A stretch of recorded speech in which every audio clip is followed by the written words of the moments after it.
Comenzamos con la clase virtual sobre los conceptos básicos que debemos manejar de ontogenia B. Como bien sabemos, la estrategia utilizada por la inmunidad adaptativa para reconocer a los microorganismos es diferente si lo comparamos con la inmunidad innata. Comprende el empleo por parte de los linfocitos B y T de un amplio repertorio de receptores antigénicos que difieren en su especificidad. En este video vamos a explicar cómo se genera este repertorio B.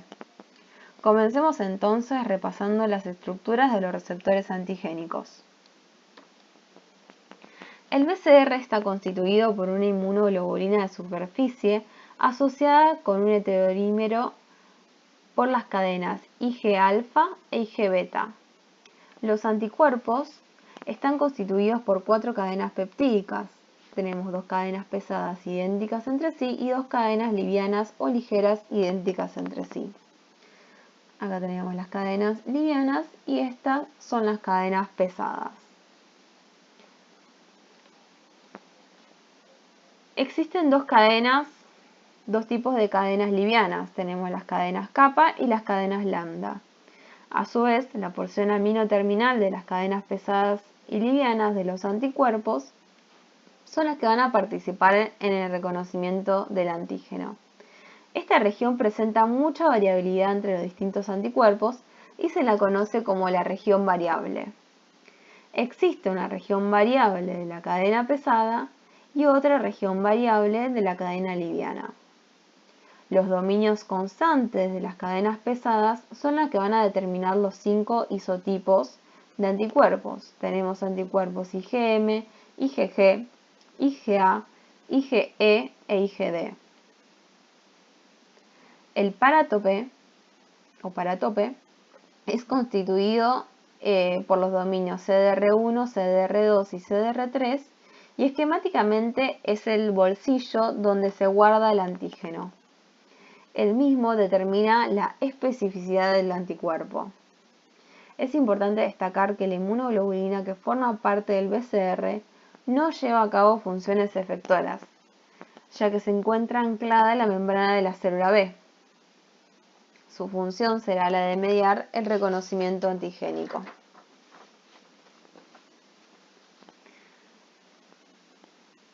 Junto con el BCR tenemos el correceptor de células B, que está compuesto por CD21, CD19 y CD81. CD21, también llamado CR2, reconoce productos de degradación del componente C3 del complemento.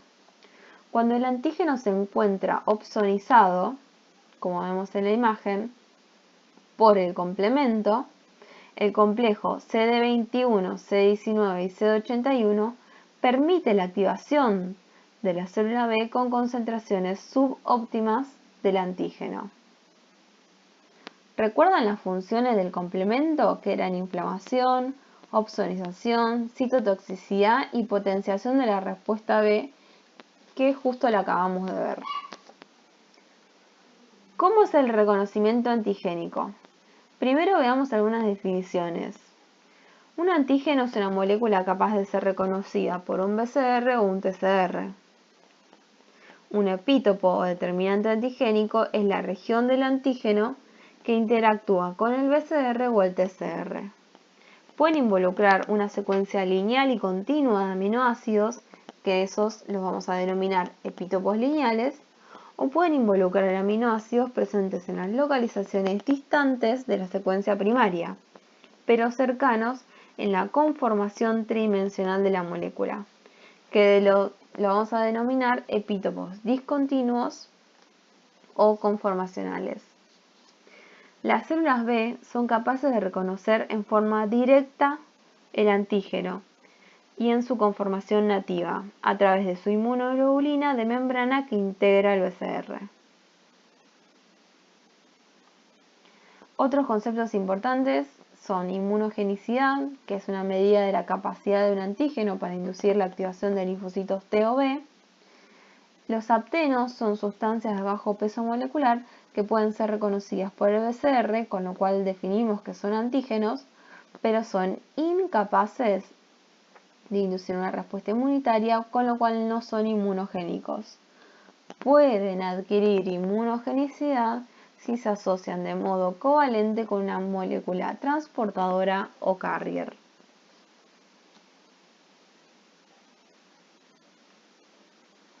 Los linfocitos T y B, al igual que el resto de las células del sistema inmunitario, se originan en la médula ósea a partir de un precursor común denominado stem cell o célula madre pluripotente hematopoyética. Estas células pueden autorrenovarse y, como su nombre lo indica, pueden dar lugar a distintos tipos celulares. En el hombre, las células madre pluripotentes hematopoyéticas aparecen en el saco vitelino embrionario alrededor de la tercera semana de vida y, a medida que el feto se desarrolla, algunas de ellas migran al hígado. ¿Cómo se genera la diversidad en el repertorio B? La generación de los receptores antigénicos se produce antes del ingreso del antígeno, durante la ontogenia linfocitaria que ocurre en la médula ósea para los linfocitos B. ¿A qué denominamos ontogenia? Básicamente al reordenamiento del ADN que codifica las porciones variables de las inmunoglobulinas y en el contexto del repertorio B se va a dar en la médula ósea. Lo usual es que cada una de las cadenas que integran una proteína X, como para poner un ejemplo, sea codificada por un gen. Esto no ocurre para las inmunoglobulinas. No existe un gen que codifique para la cadena pesada y tampoco existe un gen que codifique para la cadena liviana. Cada una de estas cadenas está codificada por un grupo de genes. En todas las células no B, o sea, toda célula que no sea un linfocito B naive, los genes de las inmunoglobulinas están presentes, pero no sufren este reordenamiento. Decimos entonces que los genes de las inmunoglobulinas mantienen una configuración germinal. En cambio, los linfocitos B naive tienen los genes de las inmunoglobulinas reordenadas. A este proceso lo denominamos recombinación somática.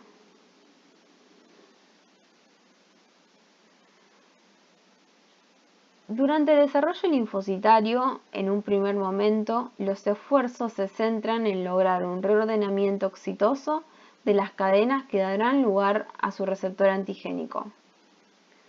Cada precursor B parte de un montón de piezas diferentes y desordenadas al empezar a montar su receptor. En este proceso, cada linfocito empieza a juntarlas al azar y a su manera. Si esta etapa no se completa con éxito, el linfocito no podrá continuar con su desarrollo y morirá por apoptosis.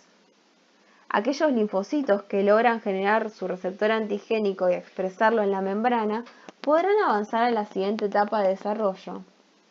En esta etapa, el receptor será evaluado en función de su capacidad de reconocer antígenos presentes en el ambiente del órgano linfático primario, proceso conocido como inducción de la tolerancia central. Al culminar la ontogenia, cada receptor montado por un linfocito es único y detecta una molécula específica denominada antígeno. Comencemos entonces a ver cómo es este reordenamiento de la porción o dominio variable de las inmunoglobulinas. El reordenamiento comienza con la cadena pesada. En la cadena pesada, la región variable está codificada por 3 genes, el gen B, D y J. Acá podemos observar los 3 fragmentos génicos en la configuración germinal. El reordenamiento se produce gracias a unas enzimas que se denominan recombinasas. La más conocida son las enzimas RAG1 y RAG2. Las mismas reconocen estos fragmentos génicos reconocen a los fragmentos génicos BDJ y con ayuda de otras enzimas lo vuelven a juntar, ¿sí? La diversidad se va a generar gracias a que las enzimas RAG1 y RAG2 reconocen distintas porciones de estos fragmentos génicos entre los diversos precursores.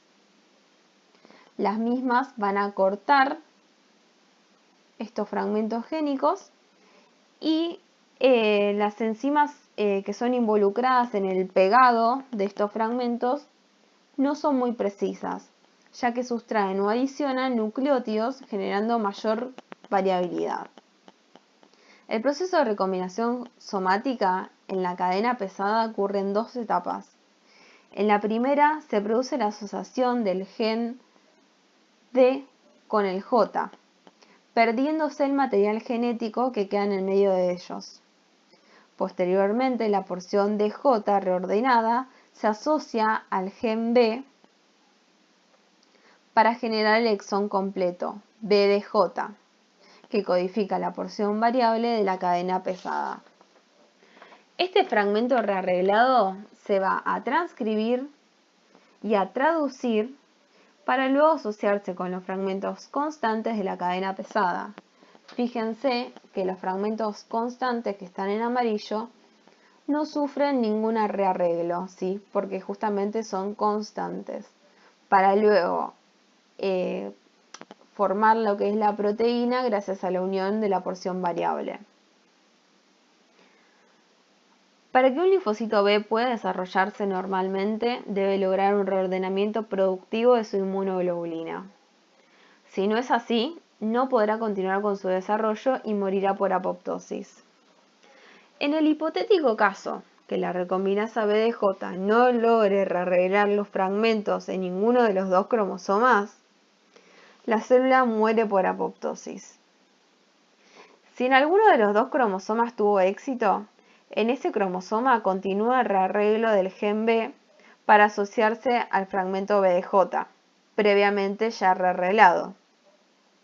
Este fenómeno se denomina exclusión alélica, es decir, que va a tratar de trabajar la recombinasa BDJ primero en un cromosoma, por ejemplo el cromosoma materno, y si tiene éxito continúa todo por el cromosoma materno. De caso contrario, si se le imposibilita rearreglar en ese cromosoma, antes que la célula muera por apoptosis, intenta realizar el rearreglo en el otro cromosoma, ¿sí? Por ejemplo el cromosoma paterno.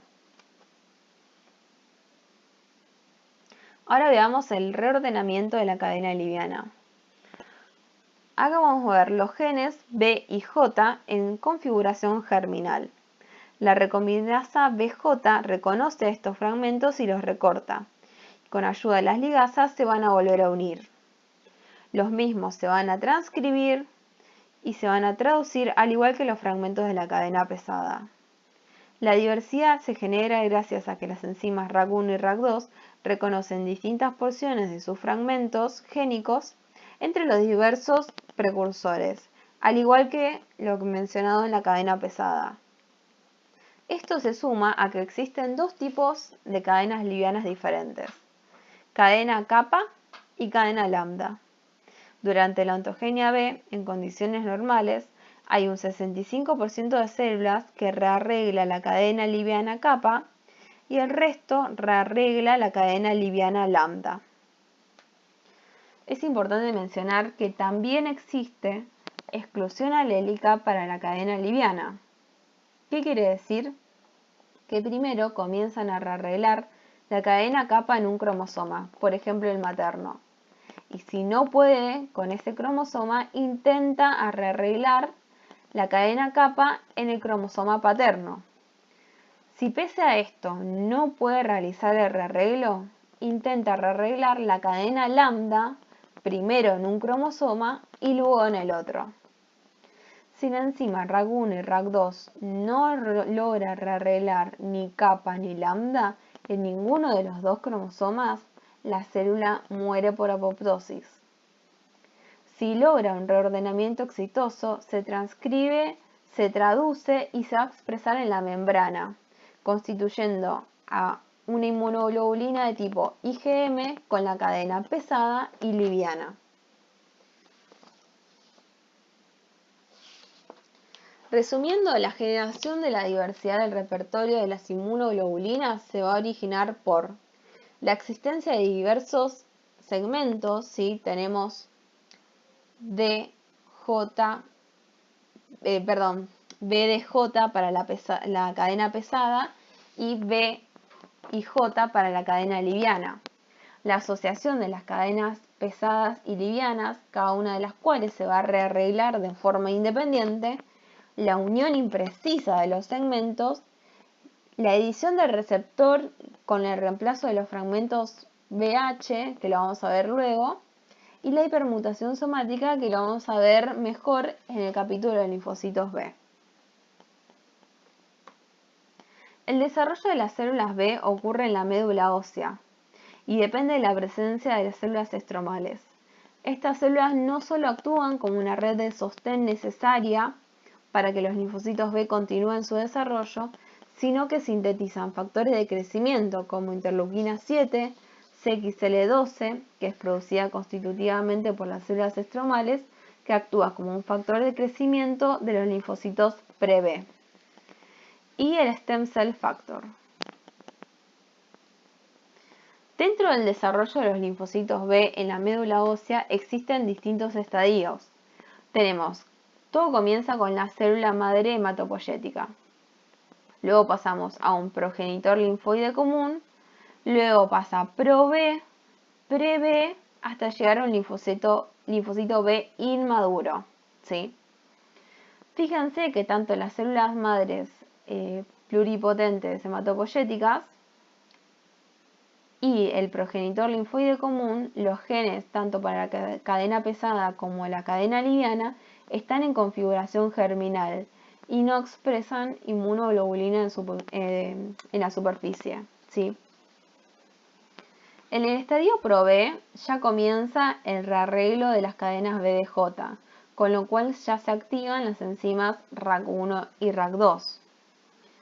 En el linfocito Pre-B comienza ya a expresar en la membrana un pre-BCR, donde tiene la cadena pesada ya rearreglada, ¿sí?, asociada a una cadena liviana sustituta. Las señales gatilladas a través de este pre-BCR inducen que la célula prolifere, inactivándose temporalmente las enzimas RAC1 y RAC2. Posteriormente, en cada una de estas células hijas y de manera independiente, RAC1 y RAC2 vuelven a aumentar su expresión, comenzando un rearreglo independiente en cada una de estas células de la cadena liviana. Finalizando, el B inmaduro, ¿sí?, se va a expresar en la membrana las dos cadenas, constituyendo una inmunoglobulina de superficie. Luego de generar el BCR, pasamos al siguiente paso, que consiste en controlar la especificidad de ese receptor. El mismo denominamos inducción de la tolerancia central B. ¿Por qué hay que controlar la especificidad del receptor antigénico? Porque estos procesos que venimos viendo tienen un alto grado de azar. De esta forma se pueden generar receptores antigénicos que reconocen moléculas de nuestro cuerpo capaces de generar en una segunda instancia respuestas autoinmunes. Cuando este linfocito B pasó las etapas vistas previamente, muestra por primera vez en el estadio B inmaduro el BCR en su superficie, ¿sí?, y va a comenzar los mecanismos de inducción a la tolerancia central. Existen dos posibilidades. Si el linfocito B inmaduro no percibe señal, ¿sí?, a través del BCR en el entorno de la médula, puede migrar de la médula ósea para dirigirse al vaso. Si este linfocito B inmaduro percibe señales a través de su BCR en el entorno de la médula ósea, se considera peligroso. Antes de que la célula se elimine, se intenta cambiar la especificidad modificando el paratope de la inmunoglobulina. Una vez modificado, siguen los mecanismos de control. Si no percibe señales, este nuevo paratope continúa la maduración. Si aún así sigue percibiendo señales, existen otras dos posibilidades. O muere por apoptosis dentro de la médula, o se genera energía, donde esta célula sale de la médula ósea, pero no va a tener la capacidad de activarse frente al antígeno. Dentro de esta modificación del paratope existen dos mecanismos descriptos que permiten realizar el cambio de especificidad. Por un lado, la adición del receptor, que modifica la cadena liviana, o el reemplazo de los genes BH, que modifica los fragmentos variables de la cadena pesada. Solo los linfocitos B inmaduros que sobrevivan a la inducción de la tolerancia central podrán migrar desde la médula ósea hacia el vaso, órgano donde culmina su maduración. Los linfocitos B que se encuentran en la periferia, en un estado de transición entre el estadio inmaduro y el maduro, reciben el nombre de los linfocitos B transicionales. Dentro de esta población de linfocitos pueden diferenciarse dos subpoblaciones bien diferenciadas. Por un lado, los linfocitos B transicionales de tipo 1 y por otro, los linfocitos B transicionales de tipo 2, que van a estar ubicados en distintos lugares anatómicos. Estos linfocitos van a convivir en el vaso con otras poblaciones de células B ya maduras, como los linfocitos B2, B1 y B marginales del vaso. Durante este estadio, los BCR de dichos linfocitos también van a ser controlados y sufren un proceso de selección negativa si reciben señales a través de su receptor al reconocer moléculas propias del vaso. Mediante este mecanismo de inducción de tolerancia periférica, nos aseguramos que los linfocitos autorreactivos que hayan sobrevivido a la inducción de tolerancia central en la médula ósea no continúen su desarrollo y mueran por apoptosis en el vaso. Más tarde, los sobrevivientes darán lugar a los linfocitos B transicionales de tipo 2 que se ubican de preferencia en los folículos esplénicos. Aparentemente, para que dicha población alcance el estadio B maduro, son necesarias señales de supervivencia dadas a través del BCR. La presencia de la citoquina BAF es indispensable para la transición de los linfocitos B transicionales de tipo 1 hacia el estadio de los B transicionales tipo 2 y B maduro. ¿Sí? Una vez que los linfocitos alcanzaron su madurez, coexpresan en su membrana BCRs de tipo IgM e IgD, constituyendo los linfocitos B naive. Eso es todo, muchas gracias.